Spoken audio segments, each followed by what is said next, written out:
The appointment of Susan Moore as the broadcasting channel's executive director has forced out the station's more valued news anchor, sparking heated discussions throughout Hayworth. Susan herself is standing before me right now. She wants to sell her jewelry. As the manager of a luxury boutique store, I'm here to inspect the goods. These are pieces my partner commissioned for me. I have so many that I'm tired of them. One of them is a diamond-encrusted necklace, featuring a pigeon blood ruby in the center worth a few million. There are also several similar gifts on the table, with the crocodile skin bag the least eye-catching one. I smiled. Your husband must really love you. I said about verifying the purchaser's ID and signature as part of a routine procedure.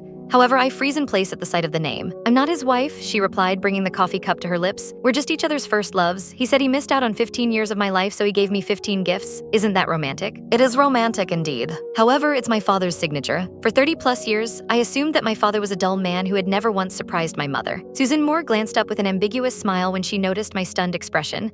Women need to be raised in luxury, otherwise they'd find such opulence astonishing despite being surrounded by luxury goods all the time. Lauren Smith didn't respond to her veiled sarcasm. Instead, I smiled faintly at her. I can offer you $8 million for the gemstone, Ms. Moore. However, you've just been appointed executive director. Why sell this? I'm selling this to buy my partner a birthday present. The other day, he gave me another pigeon blood ruby. Do you have any similarly priced watches? She asked. A flicker of hope still lingered in my heart. What if this was just a coincidence? What if the handwriting was just similar? I then asked, would it be possible to see a picture of him? I can then recommend something suitable. Yet my heart sank as soon as I saw the image. My father, Jason Smith, was happily embracing Susan, his gaze full of joy. It was a stark difference from his stern persona at home. Ms. Smith, you've been staring at him for a bit too long. Susan put her phone away, looking displeased. The gleaming ruby was an eyesore. My parents were married for 30 years, and our family lived on Lark Avenue. It was a one-bedroom apartment where the living room served as my bedroom.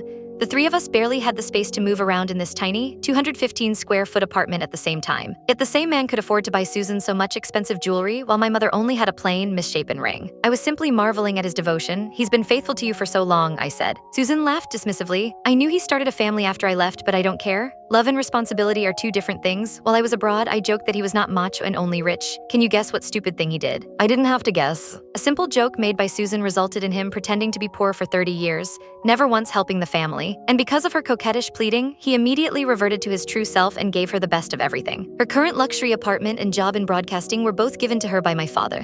What? After agreeing on a watch style with her, I returned home in a daze. I opened the door to see my mother, Anna Herzog, hunched over and bumping into things all over the tiny space. Purple bruises dotted her arms and waist. We were poor and Dad only made $2,000 a month. It wasn't nearly enough to support us all. As such, Mom went to work as a helper for a rich family. Mom was beautiful and was often subjected to harassment by her employer. She came home crying and left for work in tears. Dad never stood up for her, only saying, life isn't always what you want it to be. Thus, she learned how to keep her head down, resulting in her current demeanor. Yet Susan's back was perfectly straight, her head held high.